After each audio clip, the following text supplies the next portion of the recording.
Have you ever nicked your ball sack? Ow! Manscaped's Lawnmower 2.0 was specifically designed to make manscaping easy. I'm talking butt, balls, body. Featuring skin-safe technology, this trimmer won't nick or snag your nuts. 100% waterproof and shock resistant. Head over to manscaped.com and get yourself the Lawnmower 2.0. And for a limited time, get free shipping and a free Shed travel bag.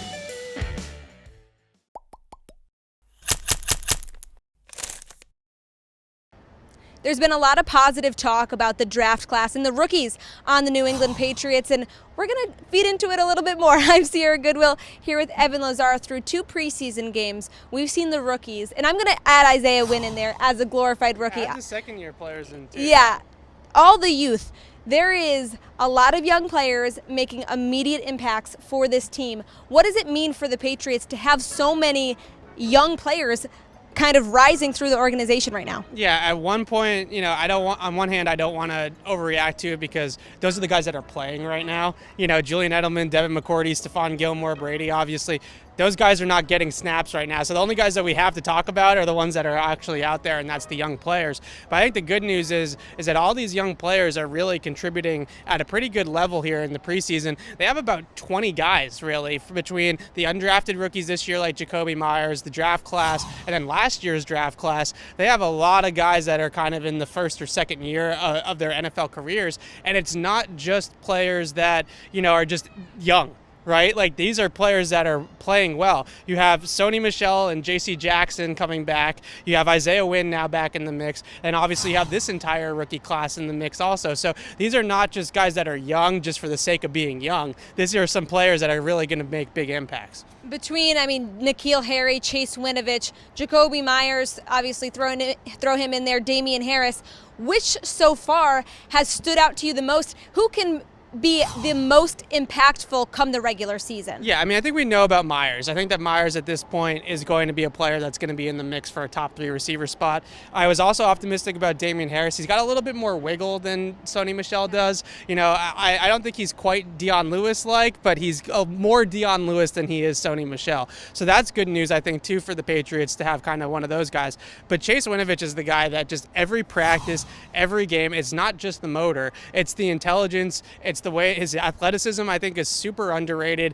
It really kind of got on the map at the combine when he ran in the 4.5s and kind of killed the whole combine workout. And now we're seeing it on the field. It's the pursuit speed, but it's also the ability to turn the corner, to bend around the edge. He has this uncanny ability to really get underneath the tackle and bend around the edge and turn a really tight corner. And that whole rush arc and that whole rush plan is really going to be a big trouble for a lot of tackles in this league. So the other thing, too, and Rob Ninkovich pointed this out on the broadcast last night, he's been playing on the left side of the defense, which is a big side of trying to contain the quarterback in the pocket. So you have that speed. That's going to be really helpful for that kind of role. You don't want a quarterback, especially a right-handed quarterback, to escape to his right side, his arm side, because then he can throw on the move. And that's when he becomes really, really dangerous. Those are when guys like Patrick Mahomes and Aaron Rodgers and Russell Wilson really create explosive plays and carve up defenses. When you start to let them scramble around for 4 or 5 seconds and then they hit somebody down the field,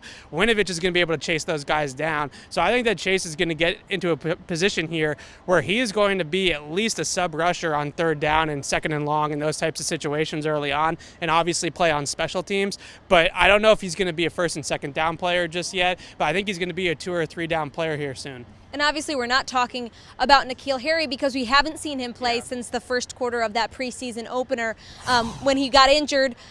Should we expect to see him play in the final 2 preseason games, or do you think, 1, this injury is serious enough to keep him out that long, or 2, they don't want to risk further injury because they know, obviously, he's going to be an asset come week 1? Yeah, I think that they're probably going to hold off on N'Keal. And the funny thing is we didn't even mention N'Keal Harry, and we are still gushing about the rest of the rookies and the rest of the second-year players. So then you have your first-round pick come back, too, and it's like you're really cooking with gas.